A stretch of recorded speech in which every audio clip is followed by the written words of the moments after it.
Kisah Pocong Sumi, penghuni rumah angker di Yogyakarta. Buat yang mau tahu kisah Pocong Sumi ini, jangan lupa subscribe di channel You Update.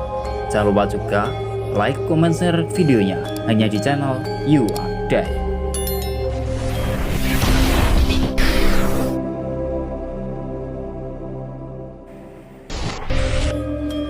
Kali ini You Update akan berbagi kisah Pocong Sumi, penghuni rumah angker di Yogyakarta. Sebuah bangunan di kawasan Kota Gede, Bantul, daerah istimewa Yogyakarta, kerap dianggap sebagai rumah angker. Bangunan yang terdiri pada 1935 di Yogyakarta itu diklaim sebagai rumah angker dan mendapat sebutan Rumah Pocong Sumi. Julukan Rumah Pocong Sumi karena konon sosok yang sering menampakkan diri ke orang-orang sekitar bernama Sumi. Biasanya Pocong Sumi itu sudah muncul di atas daerah rumah sekitar pukul 22 waktu Indonesia Barat saat kondisi jalanan sepi dan gelap.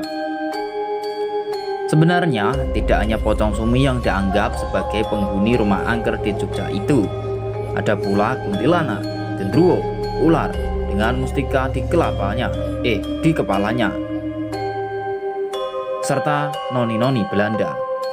Namun yang cukup terkenal dan menguasai rumah adalah Pocong Sumi. Dari cerita yang beredar, rumah tua itu milik sepasang pengusaha batik yang diwariskan kepada anaknya bernama Sumini. Suami Sumini juga seorang pengusaha batik. Keduanya hidup aman dan tentram sampai 3 orang perampok merampok menyatroni rumah mereka. Saat itu sang suami sedang tidak ada di rumah karena ada urusan pekerjaan. Lalu ketiga perampok tersebut menjarah harta benda di rumah pengusaha batik itu. Sumini pun diperkosa para perampok lalu dicekik hingga tewas. Usai kejadian tragis tersebut, suami Sumini meninggalkan rumah. Rumah itu pun kosong, tak berpenghuni sampai saat ini. Cerita itu membuat orang percaya bangunan itu menjadi rumah angker di Yogyakarta. Meskipun demikian, orang juga percaya Pocong Sumi tidak punya niat jahat. Ia hanya mengganggu orang-orang yang punya niat tidak baik saat memasuki rumah angker di Jogja ini. Ada juga kisah pedagang berlian. Berkembang cerita lain, Pocong Sumi sebenarnya bukanlah penghuni asli rumah ini. Sebelum dihuni Sumini dan suaminya, rumah ini lebih dulu dihuni sepasang pedagang berlian asal Belanda.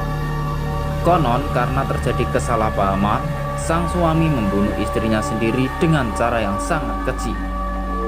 Pembunuhan dilakukan saat kondisi perempuan sedang hamil di kamar tidurnya. Hingga kini, ruang kamar tidur menjadi tempat kejadian tragis tersebut ditutup. Tak seorang pun boleh masuk dan melihat kamar rahasia. Saat ini rumah Pocong Sumi menjadi salah satu bangunan cagar budaya di Yogyakarta dan dijaga oleh seorang ahli kunci.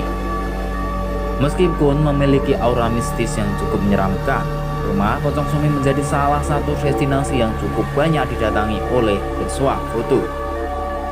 Ada juga yang menjadikan rumah ini sebagai tempat uji nyali oleh para YouTuber. Dan pengunjung yang datang harus mematuhi beberapa peraturan agar tidak ada benda bersejarah yang rusak untuk mendapatkan serangan gaib. Kabarnya aura mistis pada rumah tersebut bisa membuat pengunjung pusing kepala. Itulah informasi yang dapat dirangkum menurut You Update, kisah Pocong Sumi penghuni rumah angker di Yogyakarta. Terima kasih sudah menonton video kali ini. Jangan lupa subscribe di channel You Update. Jangan lupa like, comment, share videonya hanya di channel You Update. Terima kasih.